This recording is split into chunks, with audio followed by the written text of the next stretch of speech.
like the outdoors. Ever since I've been in the service for 10 years, I've been a person of the outdoors. I love sports, I love playing, and my favorite sport is rugby. Been playing rugby ever since I was like 6 years old. And one day I wake up, put on my rugby kits, and I'm gonna play my game, walk out in the house, and guess what? There's flies. I can't play. That is devastating for me. Like, it is devastating. So, flooding, it's a problem. We've been having hurricanes coming here, and that's how they can distract our life. And what do we do to stop flooding? Well, the government has infrastructures out there that control flooding and maintain it up to a certain level, but you can't stop flooding. You can just control it. And one of the infrastructures that I use to control flooding is what we call a levee. Now, my project is about levee maintenance, especially this levee of Levee 2C in Richland.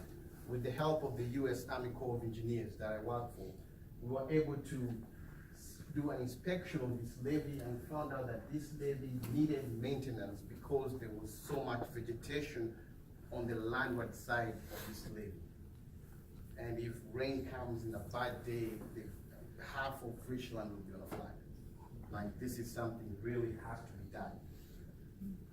So my objective for my senior project was a safe maintenance procedures for this levee. How do we maintain this levee 2C in Richland? So the first thing is, like, we look at that levee, the levee 2C. Okay, we look at the existing levee, we look at the geometry, the soil properties, and then we have to do a seepage analysis. We have to do a slope stability analysis. That's the first thing, the way the levee is. And then our next thing is we have to look at the excavated levee, because we're going to take out this vegetation. We have to run analysis, a seepage analysis and a slope stability analysis. And we have to do a safety check while doing that. You know, do we have any safety issues coming up while excavating? And then our third step, we have to look at the prepared levee. The first thing we have, when we're doing this maintenance, we have to have a plan. It's like a game plan. We just can't do things randomly. There's a sequence that we have to follow of events that have to come after another. And then again, we have to run another analysis, you know, a seepage analysis, slope stability analysis, and also we have to check if this levee, after we are done preparing, you know, maintaining it, have we left it in a better position than it was? Because that's our goal. And then we have to do a cost analysis. How much this project is going to cost us? So to start the ball rolling, we look at the geometry. Okay, now this is what we're dealing with. This is a levee. Okay? Now it's made of three parts. We have the pervious part here, it's made of gravel and sand. And then we have a riprap here. These are to hold the levee. Act like a structure. And then in the middle here, we have the impervious. This is made of silt. This is what we call the core of the levee. This is the money maker. This is what, this is where we make our money. This is what we're protecting. Because if we have vegetation right here, our fear is these roots will go follow the water, because the water is coming from here. They will follow the water and they will puncture this core. And once this core is punctured, the levee has been compromised. That's it. If rain comes, we're done. So the levee is 125 feet across, an average height of 16 feet, and it's 1.2 miles long. That's the geometry, that's what we're dealing with. And then we look at the soil properties, what's inside the levee. Okay, that's a key figure. Now, we have to look at the soil in terms of the hydroconductivity, the unit weight, and the cohesion, friction of the soil. Now, we can go get soil from the levee, contract a lab to do all that analysis for us. But guess what? It's expensive and it takes time. But there are publications out there, people who already done all this analysis. People like the Levee, the United States Department of Agriculture, the Army Corps of Engineers, and several people. they already done this analysis and they have published it. So I went and took those analyses, which looked similar, and meshed up this analysis, tried to come with an average, and tried to come with a combination that will give me the critical state of a levee. Because as engineers, we work with the critical condition. We improve the critical condition. That's what we do. So I came up with this table here, and you can see from what I did an analysis, a slope stability analysis, this right here, and getting safety factor and a seepage analysis. And the red here, number 14, this is the critical condition. This is the worst combination of slope properties that we can have. And to explain that further, you can see from that same condition, we can have the highest seepage analysis. This is when the river is flooded. When the rains are really come down, we have a high seepage, and this is when, we have a low flood, the river is on its normal state. This is critical, but if we go deeper, we look at the slope stability. Now, this is the most critical point. We have a safety factor of 0.816. It means if I put somebody here to excavate this thing, this slope is going to fall on them. Definitely. No question about it. Now, this is a safety issue that we came across, and we have to look at it. We have to look at that issue and fix it. So what we did with this critical condition, we decided that we're going to put a pile down here that is going to hold this slope and improve its slope stability. That's how we're going to get to that issue, fix it. And when I say putting a pile down there, we have to design a pile. We just don't put any pile. And when you look at a pile, we have to look at a pile in terms of pounds per foot, and how long is the pile. And then we have to run a safety analysis, slope stability analysis using those piles, and see which one will give us good results. And when we run it, this green one, this is where we want to be. So you see, the safety factor up here is not good, but once we get here, it's 1.6. That's a good safety factor. So it tells us that pile has to be at least a depth of 19 feet, and need to have at least need to be at least 8,000 pounds per foot. That's what we should be working with. Now, deciding which pile to use, there's different material we can use. There's concrete. We can cast concrete down there. We can use metal sheet, which is the commonly one used, widely used, and use wood pipe. For this project, we decided to go with the wood pipe. And when we design a wood pipe, we have to find the right kind of wood pipe. We just can't put any kind of wood in there. So we have to design in terms of shear. And when we're designing shear, we have to consider a factor called a CD, that's a low duration factor. And the reason why we consider CD is because these piles are going to stay down there. We're not going to remove them. So they're going to hold that force forever. Okay? And then another factor we consider is the incision factor, because this wood is going to be pressure treated. We don't want it to rot or to have ants eating on it. And then when we look at the bending stress, we have to consider the low duration factor also, and the size factor. How big is this wood is going to be, and the same thing with the incision factor. So when we crunched the numbers, our winner was a 12 by 12 dark fur, 1. And it has to be 22 feet long. And that pile, those piles have to have a spacing of a half an inch to 3/4 of an inch. That's the spacing we're working on. And then we have already now designed our pipe. Now, how are we gonna do the thing? What is the process we're gonna follow? We're just not going to do things randomly. So the first thing, we have to do a survey of the slope.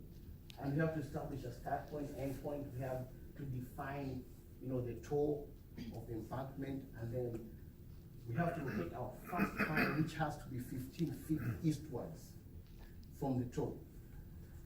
And then we're gonna use 260 stakes to mark a pile position. These 260 stakes tells us we're going to use 260 piles, because each stake represents a pile.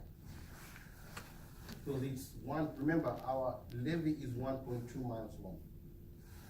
So how are we gonna drive this pipe? So it's a 12 by 12. So the first thing, we're going to put a cast. Now the cast, we're going to put a cast. The cast prevents or make sure that when we're driving the pipe, because we're going to use what we call a vibratory hammer, which is going to hit the pipe. When you put a cast on top of that pipe, it ensures that there's no what we call mushroom head. You don't want the pipe to have like a mushroom head or to split, so we have to protect it. And then at the base of the pile, we have to do what we call tampering.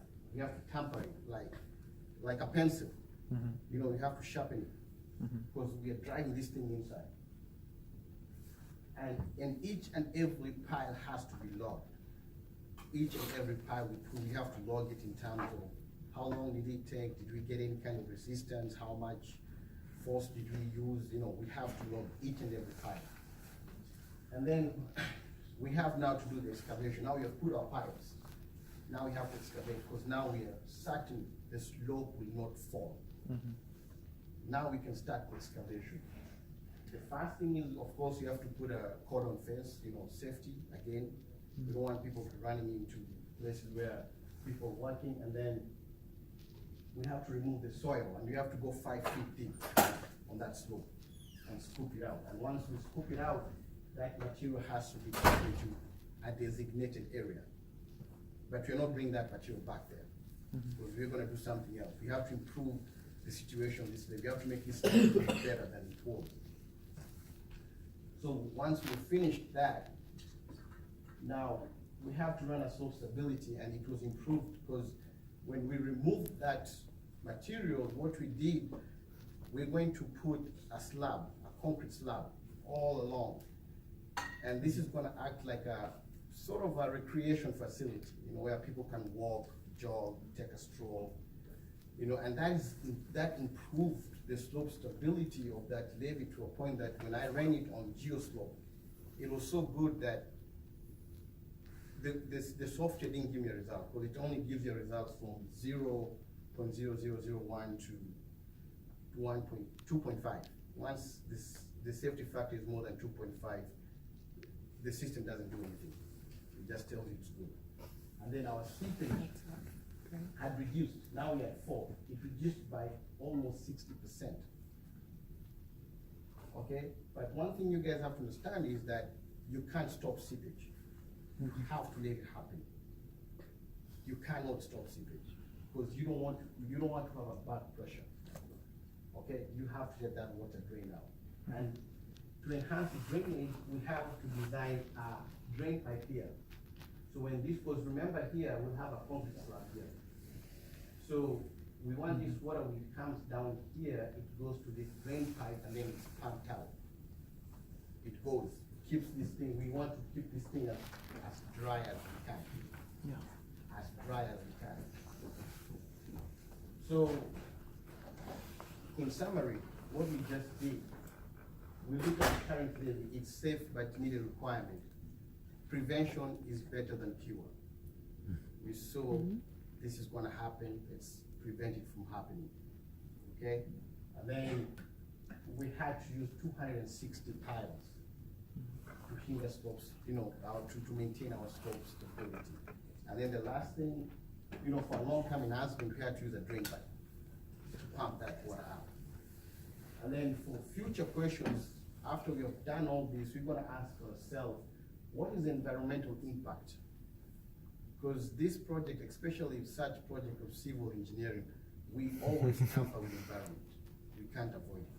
We have to tamper with the environment, regardless. Another question is the cost analysis. These are very expensive projects. We gotta know how much it's gonna cost us, and that's normally done by the people who are in coastal engineering. They're the ones who give an estimation how much this thing is gonna cost us running the whole project from start to end. Questions? I'm a little confused. You've got 260 piles you drive along a mile and a half. 1.2 miles. 1.2 miles, so there's a big gap between each pile. No, we did the numbers and it's half an inch to 3/4 of an inch. Well, but they're 12 by 12 inch piles, right? Right. That's only 260 feet worth of piles. No, So, it's 1.2 miles. but I don't understand, if they're 12 inches, each pile's 12 inches wide, Yeah. and you space them, you know, like a half inch apart, essentially right next to each other, that's only 260 feet of, you know, of board stuck in the ground. So, is this like in some critical spot, or? Well, we're supposed to do the whole 1.2 miles. So maybe that's something you Well, it'll brought take a up. lot more than 260 then. That's something you brought up, I have to check on it, because I did my numbers and I was sure it was 260, but I'll get back to you once I get to you. Yeah, I'm a little confused. There was a slide that had the length of the file, so if you could go back.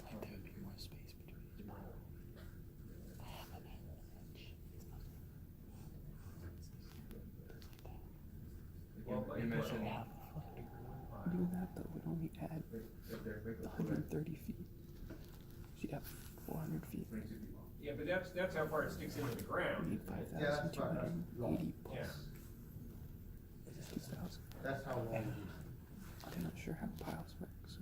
I will crunch my numbers and I'll get back to you. When we ran through this, did we set up segments that were about 196 feet long? And stakes Yeah. that you're talking about are actually for those segments, because we were gonna go with straight line segments. So your 260 where you're putting your stakes is for those 196 foot segments. About 18 segments in total. Or that's. And it's a factor of 20 off, my apologies, I think we did 18 feet. So when you're putting the stakes, it's every 18 feet those are, so that Yeah. is 18 of those approximately. So it gets us there, Ralph, but Yeah, okay. So- There. point is well. Yeah, Yeah, that's. makes sense. If you have a 22-foot long file, how much is sticking above the concrete? 5 feet. So then how are you retaining your 18-foot embedment factor? No, That only gives you 17 feet. no, for it's embedment. that pile, the total, it has to be 19 feet from top to bottom, Okay, from top to bottom, and then, because we're only taking 5 feet. so then it becomes a retaining wall of 5 feet. Yeah, and then they have the rest, so the whole thing has to be 19 feet. Did you do a retaining wall out on that 5 feet? And I designed the pile, retaining wall, I don't understand what you're saying. so from the sidewalk, Yes. you have a certain amount of the tile exposed to the Yeah. people that are walking. Mm-hmm.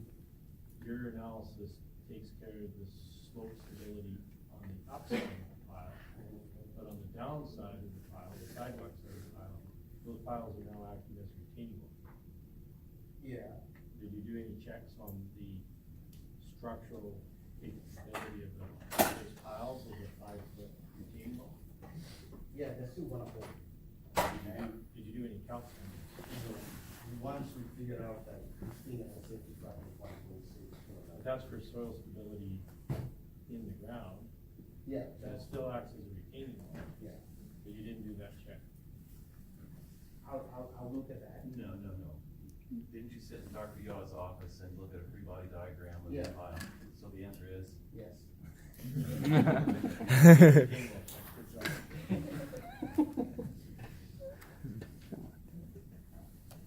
I was gonna ask Dennis, do you know if they get their lumber from the Forest Service, if the Corps gets their lumber I from? can't get it. Does the Forest Service get their lumber from, or the Corps get their lumber from the Forest Service, or do they? No, actually, the reason why they decided to use wood is there was a similar project that was done at Child Fair Air Force Base, Okay. and somebody had ordered more than required. Oh, okay. So the 3-star general was kind enough and said, well, this is taxpayers' money, we don't want to waste it. Mm-hmm. So he said, well, the Corps can use it. Okay. So somebody offered. Because, yeah, I was wondering where you're Yeah. getting 260 12 by 12 Yeah, Doug so firs. that's why they have like 22 three feet. shifts. Someone 22 feet long, yeah. Okay. Can you clear about a little bit about the seepage analysis? I'm not quite clear about how can that help you for your design. So seepage analysis, can you make it a little clear about how you set up for the analysis? What kind of boundary condition you make? Did you do the validation? Yeah, when we do a seepage analysis, we look at the hydroconductivity of the soil. That's what we look at. So how fast does water and how much water can go through that soil? So if the hydroconductivity, if the soil has a high hydroconductivity, water will go through it, and that's a worst condition, and we'll have too much seepage. So we look at the hydroconductivity of the soil to give us an analysis of the seepage. So what's your conclusion from your analysis? Let me go back.